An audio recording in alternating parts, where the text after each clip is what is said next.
O rei demônio, classificado como o mais poderoso do submundo, perde o emprego e fica endividado. 66 trilhões de ienes o forçam a virar um aventureiro humilde para juntar ouro e quitar dívidas.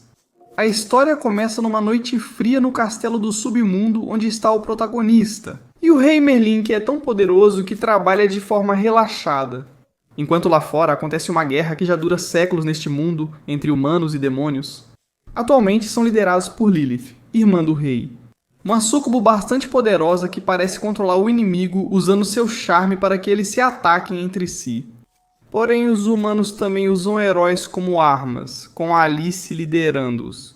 Uma albina com todo o equipamento, incluindo armadura e espada especial contra demônios, com a qual equilibra a balança em um combate épico corpo a corpo. As duas são de nível de elite, mas o prota não está aguentando que façam tanto barulho. Além disso, a espada de Alice consegue cortar totalmente os ataques de Lilith, que acaba subjugada. Os guerreiros comemoram quando o bispo surge para o contra-ataque final. Para acabar com aquele que é o mais temido dos 7 reis demônios, ele detém o recorde de maior número de mortes humanas comprovado. Assim, no final, o bispo muda seu plano, pois tem uma arma feita para destruir os demônios. Uma obra da sabedoria de 100 anos e que com um único impacto destruirá todo o castelo. O plano era só eliminar o rei, não cometer outro massacre. No entanto, acontece que o velho busca uma vingança pessoal depois de ser humilhado por Merlin várias vezes. Por isso sua obra e sua baleia o afastaram do bem, levando-o a realizar experimentos questionáveis para alcançar seu objetivo. Com 100 olhos monstruosos, libera rapidamente um raio poderoso que destrói as tropas de demônios da linha de frente. Porém, quando o rei surge, esse poder para de crescer e todos ao redor o observam com medo e respeito. E como não, se parece que ele está se divertindo depois do trabalho. Enquanto o bispo se coloca como seu arqui-inimigo, rival final e nêmesis. O prota só lembra dele porque foi o único sobrevivente da última cruzada. Antes de atacá-lo, ele já estava mijado, implorando pela vida, até prometendo trazer humanos como oferenda para sobreviver. Ele tenta ocultar a vergonha atacando novamente com uma baleia, agora usando toda a sua força e a alma dos próprios guerreiros. Mas aqui basta Merlin desembainhar sua espada para que a criatura gigante seja cortada completamente ao meio. O bispo, incrédulo, imediatamente se joga no chão para implorar novamente. Com tanta sorte que o prota precisa voltar ao castelo para terminar seu relatório semanal demoníaco. Alice afirma que a batalha continua, e para não menosprezar sua determinação, o cara lança um novo ataque, que dessa vez desintegra as tropas que restavam para seu bispo e quase atinge a garota. A cratera no chão revela a força brutal de sua onda de choque. Só para que 2 minutos depois ele esteja sendo repreendido por seus companheiros, que não veem os resultados esperados em suas terras. Pode ser o rei mais poderoso, mas se não saquear tesouros nem conquistar adeptos, acaba como o mais inútil dos reis. O protagonista se levanta e afirma que há anos mantém a estabilidade, mencionando o medo das pessoas pelo poder dos demônios. Ele pensou que isso o salvaria, até que a contadora demoníaca mostra os cenários que ele deixa com prejuízos após cada batalha. Sim, ele causa medo, mas usando o dinheiro do reino. Na verdade, ela diz para ele que tem uma dívida de 66 trilhões de ienes, que se ele pagar pode continuar como rei, mas se não, basicamente ele está sendo expulso. Já que o cara não tem nenhuma moeda, não lhe resta outra opção a não ser aceitar. Ele sai do lugar, mente para sua irmã dizendo que o nível do seu poder é tão grande, que já não cabe mais neste reino e que precisa ir buscar rivais poderosos em outras terras.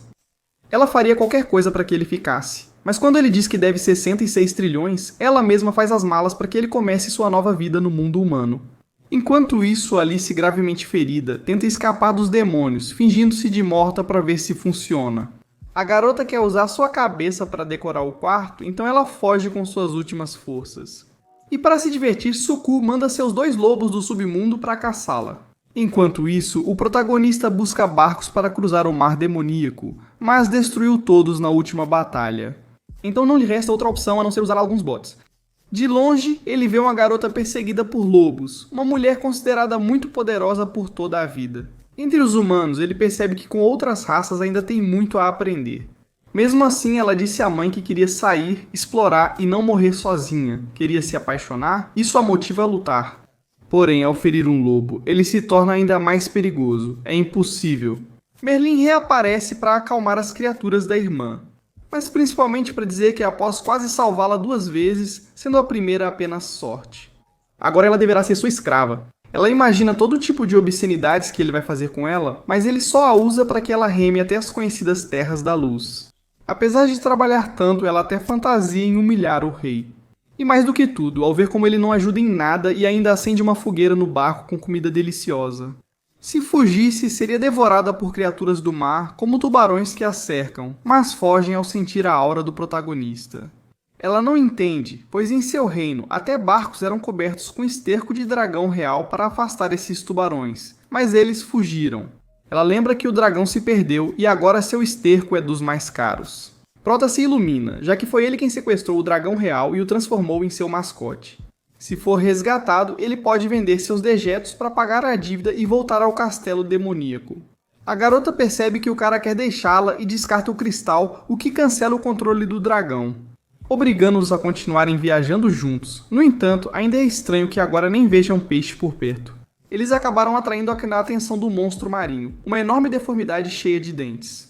O protagonista não nada nem luta na água por ser demônio. A garota tenta atacar a besta, mas a pele dela é muito dura. Marlene pede a criatura para ser sua escrava e levá-los à margem, mas ela recusa. Isso enfurece o protagonista que, prestes a ser devorado, saca a espada e depena a criatura com um só golpe. Dando comida suficiente para chegarem à margem, o protagonista, já cansado de sua escrava, a liberta para seguir sua aventura. Mas não sem antes levar algo muito precioso para ela. Enquanto Alice pensava em sua virgindade, o protagonista pega a armadura para vender. Um empreendedor. Enquanto ele foge da garota, ela o amaldiçoa. Depois, há um salto de 1 ano no tempo. Antes disso, vemos a heroína. Ao retornar aos líderes, ela é punida pelo fracasso e pela perda da armadura, ficando sem título e devendo milhões em ouro. Por isso, após 12 meses, ela ainda salva pessoas. O problema é que ela se depara com 2 procurados de classe elite do reino, e mesmo que ela também tenha esse nível, só consegue lidar com um deles. Ela está em desvantagem até surgir um misterioso que conhece os irmãos Barba Ruiva. Grandes rivais como os que ela procura. O problema é que basta chegar para esmagá-los, e mesmo sendo arrogantes, eles se acham demais. Eles não detectam aura de batalha ou magia, quando os atacam ocorre o mesmo de sempre. Sua espada aniquila completamente seus rivais, e tudo o que estiver em um raio de 500 metros, incluindo os membros que vinham ajudar. Claramente se trata de Merlin, no entanto, Alice, por não ver o rosto dele, sente que é o tipo elegante e forte que a atrai.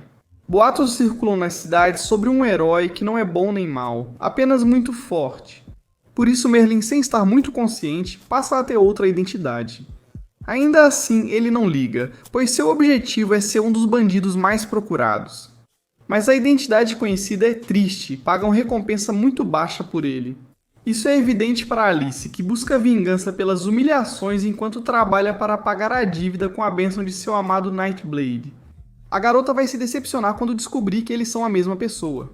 Enquanto vemos Merlin na floresta, que durante o último ano gastou as moedas de ouro que conseguiu pela armadura de Alice. Agora ele está em uma situação de pobreza, onde ganhou a má fama de ladrão, e mesmo assim não tem um centavo. Então ele chega numa vila na floresta para procurar um pouco de comida, mas é encurralado por uma dupla de bandidos que querem tirar tudo dele. Só de olhar para ele o cenário já é triste. Pelo menos a faca que ele carrega pode virar sucata, pois não podem voltar ao chefe de mãos vazias. O protagonista afirma que terão que tirar dele primeiro, sendo ridicularizado ao máximo por eles. Porém, os ladrões não são tão fortes, eles fazem vários cortes, mas só em objetos pequenos. O protagonista sente que eles são uma perda de tempo e os manda na direção oposta à vila, para que, ao desembainhar, ele mostre novamente como se faz um corte de verdade. Enquanto isso, ele confirma que os dois estão disfarçados de humanos. Mesmo que um fuja, o protagonista não liga mais para eles. Ele está com muita fome. O que ele não sabia é que havia um tratado de não agressão entre humanos e duendes. Assim, ao saber disso, o líder dessas criaturas vê a oportunidade perfeita para iniciar invasões e saques. Disfarçar seu povo como humanos fazia parte do plano para provocar a guerra, na qual pretendem massacrar quem puderem. E se aquele loiro for tão poderoso, também será esmagado. Eles vão saquear e escravizar quantos puderem até dominar a vila, sem saber o que os espera com um rei demônio, caso não deixem comida para ele. Haverá combate? Aqui termina a primeira parte deste Donua, que é minha aposta no canal, pois gostei muito. Mas é extremamente desconhecido. Eu conheço, assim como outros nos comentários. Não sei como será recebido, mas vejo o potencial. E se houver muito apoio em curtidas e comentários, vou deixar os outros episódios prontos para subir, já que tem muito material para resumir. E além disso, ainda está sendo exibido. Série de fantasia medieval com ótimas batalhas, comédia e tramas simples que surpreendem pelo quanto envolvem. E como é comum nos dongas, com animação excelente. Nas lutas ou explosões do Rei Demônio, nova recomendação no canal para vocês aproveitarem. Se chegarmos a 2.500 likes rapidamente, farei a continuação. Inscrevam-se para não perder o lançamento. Obrigado por assistir ao meu resumo. E enquanto não temos mais capítulos deste donga, deixo vocês com outra dessas histórias, que na verdade é muito boa e bastante desconhecida. Porque Seans Lindos é o protagonista masculino da temporada. Essa fantasia com protagonista épico começa em um reino onde curandeiros, heróis que curam outros, são o pilar fundamental. Sobre o reino de Reset, no qual foi criado bastante respeito por essa profissão de curar, ao ajudar a expandir as comunidades sem muitas baixas. Por isso, claramente existe um lugar de onde saem os melhores curandeiros que após muito estudo recebem o título e conquistam respeito. E muitas mulheres também, pois eles se tornam pessoas elegantes com licença para trabalhar. Com 3 principais categorias, sendo o 3 os mais comuns e o 1 os melhores. Algumas pessoas são o oposto, como o protagonista Zenos Lindozel, filho de Lindos, assim Zenos Lindos. Sem licença, ele atua humildemente como curandeiro no vilarejo, curando pessoas por um preço justo. Enquanto mora nessa casa com a pequena Lily, uma garota que sem ser parente nem nada cuida dele. Ela cuida das tarefas domésticas por vontade própria, permitindo ao protagonista trabalhar corretamente, tanto em casa quanto fora, realizando curas em domicílio. No entanto, acontece que esses dois são acompanhados na casa por uma espécie de espírito de uma mulher bastante gentil. Enquanto isso, outras garotas de diferentes raças chegam, ao que parece, com bastante frequência ao seu negócio para serem curadas. Uma desculpa estranha, pois o objetivo delas é o protagonista. Algumas querem ser mimadas, outras têm intenções mais obscenas e dominadoras. Enquanto esperam por ele, Lily decide preparar a comida, pois parece ter um tempero incrível. Ela descuida da cozinha para fazer outras tarefas, como estender roupas, não por ser mulher, mas por vontade própria. E essas 3 garotas acabam provando um ensopado que, de colherada em colherada, acabam tomando tudo. O almoço era para o protagonista. A pequena fica muito chateada, não aceita desculpas e quer bater em quem se aproxima. No entanto, essas garotas despreocupadas são um problema que ela não consegue controlar. No final, a raiva acaba se transformando em pena. E todas essas garotas não têm outra opção a não ser conseguir novos ingredientes para a comida. Porque caso contrário, o fantasma faminto do 2º andar mataria todas elas. Então é hora de trabalhar. Enquanto isso, vamos com Seinos Lindos, que faz tudo menos curar, vendo outros seios bem feridos passarem. Mesmo assim, a garota não pede ajuda e não se importa muito. No entanto, ao ver como o suposto dono começa a desprezá-la, a situação fica bastante séria. Apesar da dor no estômago, a vida dos escravos semi-humanos não tem valor nem no hospital, nem para os donos. Esse cara só a usa para evitar o trabalho sujo, como vasculhar cemitérios por objetos de valor. Enquanto a garota se contorce de dor, ele a atinge, fazendo-a entrar em contato com uma possível maldição. O cara não sabe disso, só quer que sua escrava faça o trabalho dela. E quando ele sente o perigo? A pequena, sem razão e muito mais agressiva, corta o abdômen dele com um ferimento bastante grave. O homem foge, e Zenos, que passava, o encontra. O cara é egocêntrico, e só quer que matem o escravo que já não lhe serve. Além disso, ele não sabe o que fizeram para a garota parecer possuída, então o prota precisa analisar.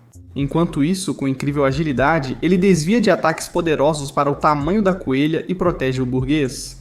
Mesmo assim, isso não exige muito dele. O problema é que, por um juramento de infância, ele não pode deixar nenhum dos dois morrer. Por enquanto, ele mostra ser um curandeiro especial, com habilidade acima de um camponês comum.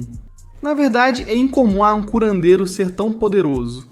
Ele remove o espírito, o destrói e a cura rapidamente. Já o burguês não tem tanta sorte ou tempo.